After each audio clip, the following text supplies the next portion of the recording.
Pensando bastante em inteligência emocional, né? E que hoje a gente vê muito em falta. Muito. A conexão da falta da inteligência emocional das pessoas hoje com a falta de conexão com a Bíblia. Boa pergunta essa, hein? Boa pergunta. É uma incógnita, vou te explicar por quê. Por exemplo, para eu praticar a Bíblia, basicamente eu preciso ter inteligência emocional. Tá. Porque muita coisa que a Bíblia te pede, você não consegue fazer sem inteligência emocional. Por exemplo, a Bíblia diz, ame seus inimigos, ore pelo que vos perseguem.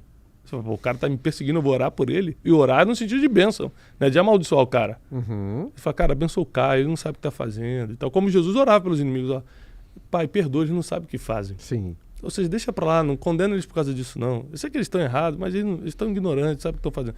Isso é muito difícil. Então, é uma união entre o crescimento da sua espiritualidade com a sua inteligência emocional para você conseguir praticar a Bíblia. Quanto mais você se aproxima da Bíblia, naturalmente você tem mais inteligência emocional. Mas também você tem que buscar mais a inteligência emocional, inclusive a parte técnica mesmo da coisa, para poder entender mais a Bíblia. Ou ter força para praticar, vamos dizer assim. Não para entender, porque você entende pelo Espírito Santo, diz a Bíblia, que ele é um intérprete das Escrituras para você, mas para você praticar, você tem que ter inteligência emocional. E é legal do Brunet porque você estudou a fundo as duas pontas, né? Exatamente. Você estudou a fundo as duas pontas, enfim, fez até facula nos Estados Unidos também, Fiz, né? fiz. De inteligência emocional, mestrado. Uhum. E toda hora você vê batendo aqui, toda hora que você fala assim, já vi de onde veio isso daí. Tem isso daí ou não? Cara, quando uma pessoa fala de um assunto, eu não entendi. Não, por exemplo, quando você vê alguma coisa da inteligência emocional que nada mais... Sim, não, isso acontece... Assim, puta, isso aqui tá lá. Não, aqui... Sabe onde é que esse conflito acontece muito? Eu vejo, às vezes, um cientista anunciando uma parada. Gente, a Universidade de Glasgow descobriu, olha, no último descoberta, que a felicidade está no compartilhar. Eles fizeram uma pesquisa e 100 pessoas ganharam 10 libras para gastar consigo mesmo, mais 100 pessoas ganharam 10 libras para gastar com outro. E 96% dos que estavam felizes estavam no grupo dos que compartilharam. Vocês estão brincando comigo? Isso está na Bíblia há 2000 anos. Então o cara vai anunciar agora na Universidade de Glasgow que agora que descobriram o segredo da felicidade, mas a Bíblia fala que é melhor dar do que receber. Que o senso de você estar cumprindo o teu propósito está em você ajudar os outros. São tantas bases bíblicas para isso. Então eu acho que a Bíblia dá respaldo para a ciência dá respaldo para a Bíblia, eles não são inimigos. Até porque tudo que deu certo na ciência, a Bíblia já dizia 2000 anos antes. Então, o que eu mais me surpreendo é com a inteligência emocional também. Por exemplo, qual é uma das bases da inteligência emocional? O autocontrole. Verdade. Sem autocontrole não tem inteligência emocional. É a base da inteligência emocional. Aí você vai ler a Bíblia, 2000 anos atrás, não tinha inteligência emocional ainda.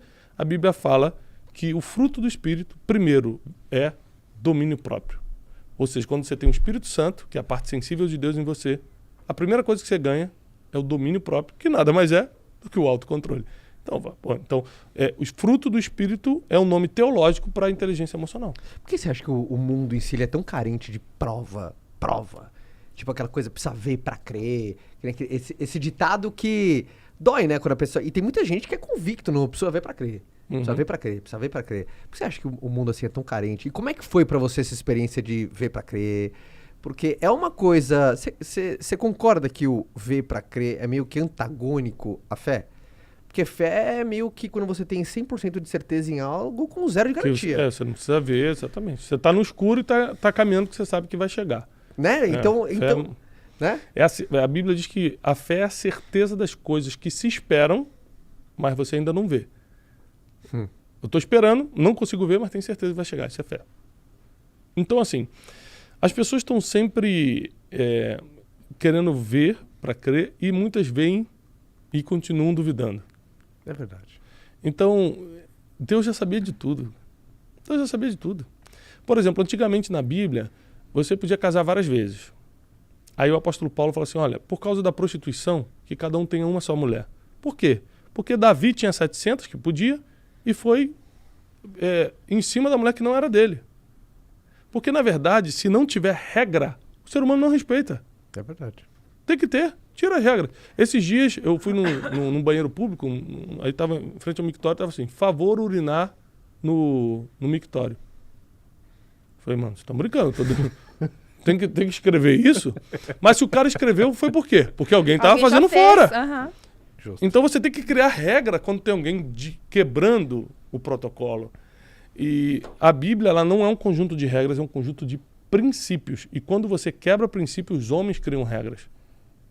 Entendeu? Entendi. Então, é muito importante que quanto mais você se apega à Bíblia, mais você vai cumprindo princípios, mais você vai tendo resultado por causa dos princípios e debaixo de menos regras você vive. Então, eu tenho me aproximado de Deus assim de uma forma espiritual, mas não religiosa. Ou seja, eu não quero ver... Deus teve que provar muita coisa para mim, que eu sou um homem incrédulo como qualquer um. Tá. Eu lembro de um programa que eu vi, eu não lembro qual foi o ano do acidente daquele Flávio Silvino, que era um ator da Globo, filho do Paulo Silvino. Sim, Ele fazia Vamp, lembra? Lembro. Muitos anos atrás. Até que ele voltou a fazer novela, mas estava com sequelas. Exatamente. E aí eu lembro da entrevista do Paulo, eu era moleque, não lembro quantos anos, mas devia ter 12, sei lá, 13 anos.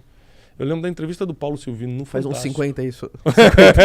Você tem 2, então vai fazer 57 anos. Não, aí o Paulo Silvino olha pra câmera no Fantástico e fala assim, ó. E quando eu vi meu filho deitado, o médico falou que provavelmente ele não ia voltar à vida. Então eu peguei a mão do meu filho e falei, Deus, se você existe, o meu filho não vai morrer. E aí passou 2 dias, o filho dele, eu não sei quantos dias, não lembro agora exatamente, mas o filho dele abriu o olho e falou com ele. E aí ele olhou para a câmera e falou, e a partir desse dia, Deus nunca mais precisa me provar nada. Eu era um garoto, ele não é nenhum religioso, Paulo Silvino, né? E eu falei, caramba, tem pessoas que nem são da igreja como eu sou, e Deus já não precisa provar nada, e eu fico pedindo um monte de prova a Deus.